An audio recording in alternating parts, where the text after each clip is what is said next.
Rabbit and Cocketta bird. Rabbit lived in a hole in the ground between two rocks. He was a funny, kind, and friendly animal. His home was small and simple, and he didn't have lots of things to eat, but Rabbit had lots and lots of great friends. "I like inviting my friends to come and eat with me," Rabbit said. "I love sharing my dinner with them and then talking all night with them." Rabbit knew all the animals that walked, hopped, swam, and flew in the forest. He always stopped to help or to talk to them. But he couldn't talk to Cocketta bird. She lived on a high cliff in the forest.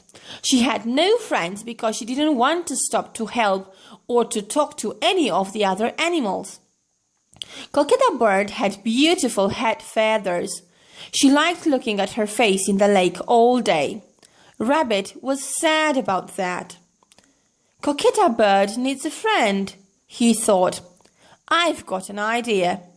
"Cocketta bird," he called loudly one morning when he saw her near the lake. Cocketta bird didn't answer him. "Cocketta bird," he called more loudly. "Let's be friends.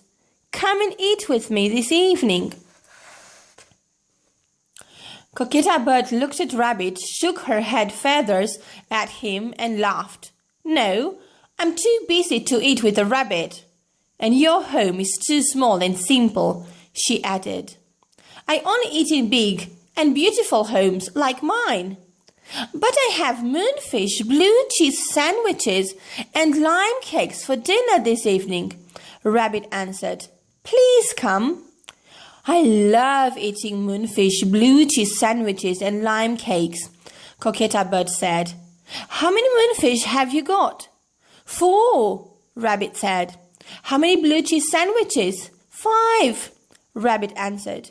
"And how many lime cakes have you got?" "I've got 6 of those," he said quietly.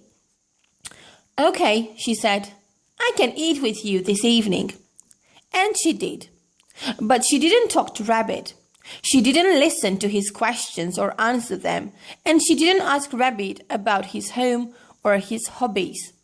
She just shook her beautiful head feathers at him and quickly ate all of his moonfish, all of his blue cheese sandwiches, and all of his lime cakes, and then flew back home again. The next day, Rabbit asked Cocketta bird to dinner again, and she ate all of his jungle fish, all of his carrot soup, and all of his pear salad. Then she flew up and up back home to her cliff again. On the 3rd day, Rabbit had another idea. "I can't eat with you this evening, Cocketta bird, but I've got some food for you," he called when she came to look at her face in the lake. "You can take it to your big, beautiful home to eat it there." Rabbit put a scarf on the ground quietly and carefully. He put 2 coconut biscuits on it. Then, more quietly, he hopped on the scarf and quickly made a big knot at the top. "Come and get your food," Rabbit called loudly from inside the scarf.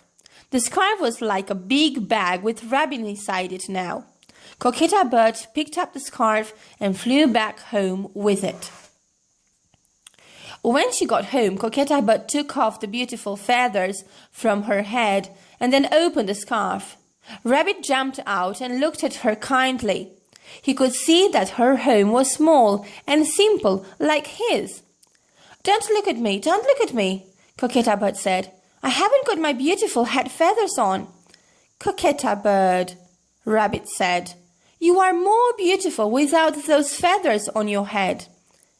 "Am I?" she asked.